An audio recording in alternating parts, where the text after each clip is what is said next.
Siç e shikojmë, janë smur, ka tash 2 javë, që kanë filluar me shfaq puçra edhe në gojë edhe në gjina. Por situata shanoi jashtëzakonisht saqë kanë arritur edhe me ngordh. Domethënë një më ka ngordh dje, një para 10 ditë. Një kam të humbur, nuk e di se a ka çof mal, diçka e tillë mund të jetë. Por situata shumë e rëndë. Edhe unë më sa kam pyet domethënë për veterinar çfarë mund të ketë, kam çu foto. Nuk është se veterinari i zonës ka ardhur dhe më ka thënë që bila kur çofi thash hajde ta hapim ta shohim çfarë mund të ketë, nuk jam doktor për me ditë veterinar.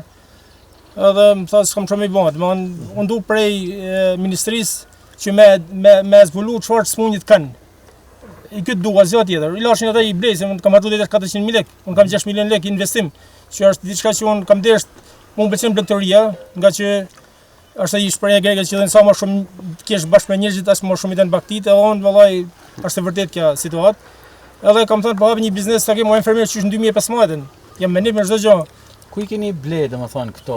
Po, i them këtë zotërisë të ministrisë. Ku i keni ble dhe kur? Nëse shkojmë të diellën pazar nuk shikon një dhi ose edhe bakti të rrosha të matrikulluar.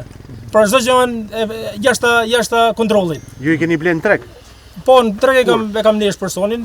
Kur i ke ble? Në Ramazan para 3 muajsh. I ke ble? Po, e kam filluar me ble, kam ble 3 herësh, por aty nuk shikon asnjë dhi të matrikulluar, pra domthon këta çka kërkojnë, pse thonë se nuk ket pa matrikulluar. Certifikat origjinën? Absolutisht jo, absolutisht jo. Janë dhitar, na. Unë kam kontaktuar me një veterinar në Berat, edhe më thotë që kjo smundja shumë e përhapur atje, thonë vin prej Greqisë. Pra greku me sa duket i pastron për atje dhe ja fut populli shqiptar. Narkoza mirë, a ka ferma tjera që janë me këtë fenomen? Po, patjetër, unë kam kontaktuar këtu në zonë. Normal që kjo është një diskutim që është shumë i gjanë, nuk është se ka vetëm të dhik, ka të delet. Edhe kanë frikë për me foli këtë periudhë nga që është puna e korbanit edhe thonë që mos të hapën panik nëpër njerëz, se na do na më shit, por unë kam ble për biznesin. Po mirë, përderisa këtu e keni në karantinë, si do të shërbejnë për korban këtë situatë, domethënë fermer tjerë? Unë nuk i kam, nuk e di. Ata nuk e di, ata dinë ata, nuk e di. Për çai ke bleti? Unë i kam ble për qumsht. Unë më sa 18 kokra që kam arrit deri në 45 kg të ëmbël, por sot më 10 kg edhe ata me zori, por normal që unë nuk e përdori atë qumsht. Sa është për hap te koleg tuaj? 60%. Papa me çam thonë 60% është bilenjani që ka harxuar deri tash mi 1 milion lekë vetëm ilaçe, edhe nuk përgjigjen rrugëzit, i kanë sofia 5-6 i kanë sof, për shkak të gruposi. Mos e puna e me tash. Do i shisni për kurban apo e keni bllokuar tregti? Absolutisht jo, absolutisht jo. Unë shpresoj që me i pështu. Te sekuestër unë. Pra atër jepi koment mos. E bën një firmë bukur me qumësht me gjana tilla me djath, po se di sa mund t'i arrijmë. Mas morris informacion, domethënë në rrugë zyrtare, grupi i punës përbëm nga 4 inspektor, Lazi Mustafa, Blej Mullini, Murat Pepa dhe Suad Lumani, erdhën në vendin e ngjarjes të fermierit dhe konstatuam që tek 10 ka shfaqje të krosave në buzë, në pjesën e gojës edhe në gjinjë.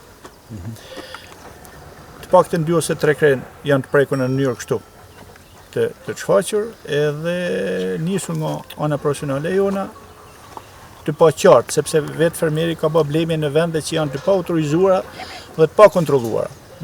Morë me mostrat e gjakut dhe morë me mostrat e krostave të gjinit edhe të gojës. Edhe do të dërgohen në mënyrë urgjente, brenda ditës sotme do të dërgohen në ISUF, në Institutin e Referencës Veterinare në Tiranë. Ndërkohë me këtë fermën aktualisht do të bllokohet apo çfarë do të bëhet me këto fermë? Vendoset në karantinë. Çka dyshoni ju?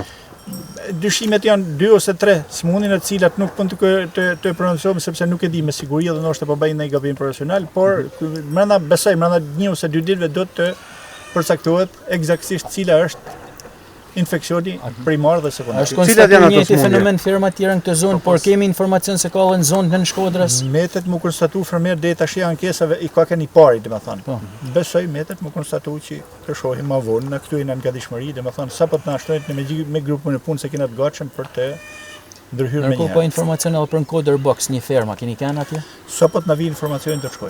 Cilat janë rrugët e infektimit të baktive të mundshme? Shiko, ky ka bler në mënyrë të pa kontrolluar në 3 ose 4 burime. në të Çka cilat ka ble? janë gjithmonë kafshët e imta, të pa matrikuluara dhe të pa identifikuara, të cilat nuk kanë as me certifikat lëvizjet, as me numër matrikullit, ma asgjë. Edhe Ka rrezikshmëri për jetën e njerëzve, të kafshëve apo Nëse të dyja bashkë? Shej pak konsumohen. muqi. dami kryesor i kësaj është më tepër tek ngurshmëria të kafshëve imta. Ngurshmëria shkon diku te 20, 25, 30 maksimale %, dhe dëmton pjesën tjetër të tufës. Do të thonë s'ka rrezik për njerëzit.